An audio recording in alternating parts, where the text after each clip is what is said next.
I'm craving Swedish meatballs, and the only thing that can come between me and the gigantic IKEA is Beijing's metro system. Will I get Swedish meatballs, or will this adventure be derailed? Come with me to find out.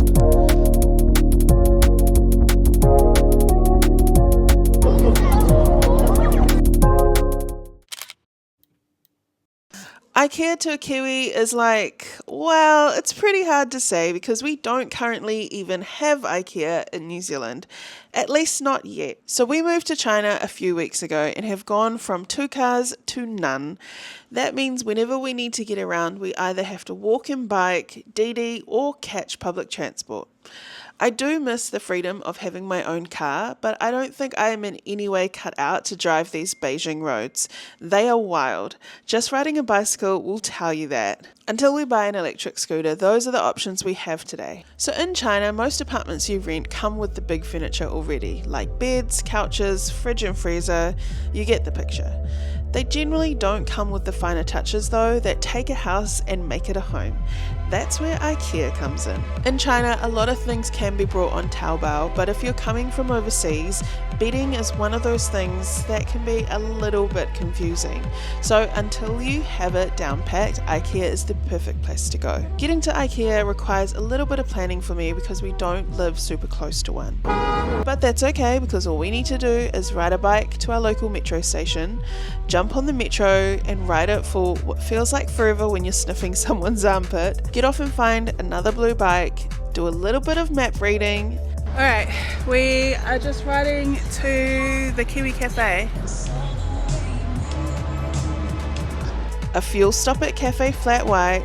If you're in Beijing, you know what I'm talking about. And then finally ride the last 4K to the big blue shed on the busy streets of Beijing. Now we need to find the entrance. Alright, we made it. Cool thing about IKEA in China is like you can just chill out anywhere, they don't care. Everyone does it. In the bedding area, they will fully lie down and they will go to sleep and they don't care. We're here because I need to buy knives and I need to buy a clothing rack as well.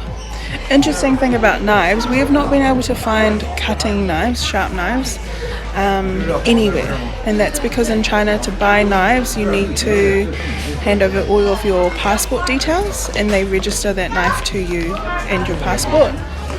The other thing is at the moment Taobao is not letting us order. If you're in Beijing, you are not allowed to order knives off Taobao because they will not ship them to Beijing because we have Victory Day coming up, which is a massive parade in downtown Beijing. So they've just said no knives off Taobao. So the only place that I know that we can get relatively decent knives at a cheap price is IKEA, which is why I've come here today, and also just to buy some other bits and pieces. So yeah. Alright, so we found the knives. These are them here. You buy the card. Basically you buy the card and then you pay for them and then you go and pick them up, but when you pick them up you have to give all your passport info. So after what felt like forever riding bikes to IKEA and doing quite a bit of shopping, this trolley was a lot fuller than expected. It's time to head to the number one place, which is the cafe. Lunchtime! Of course we're going to get Swedish meatballs. So they don't just do Swedish meatballs, they do a bunch of other things if you haven't been there before.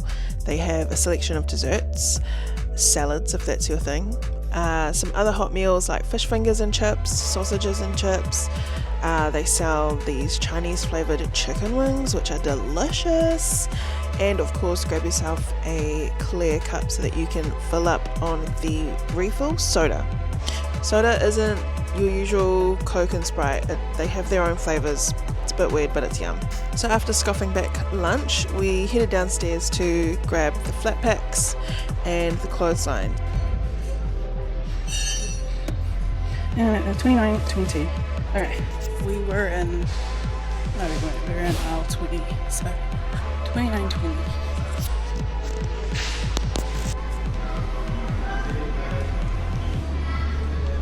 Over here in Timbuktu, 29. See if we can find it. I'm pretty sure it'll be here. 20. By the way, I'm just carrying around the little bit of the camera, which is probably why the quality is gonna be caca, but it's alright. Here we go.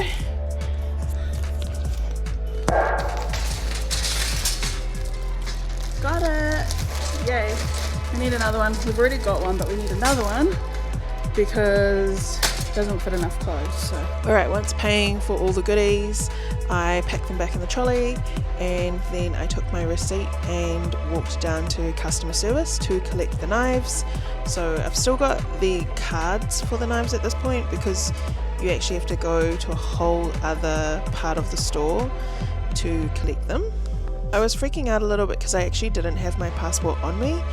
It was with the Chinese immigration service, but that's okay. We had a picture of the kind of visa interim thing that they give you while they process your passport. So I was able to show them that on my phone, and they just wrote all the details down and gave me my knives.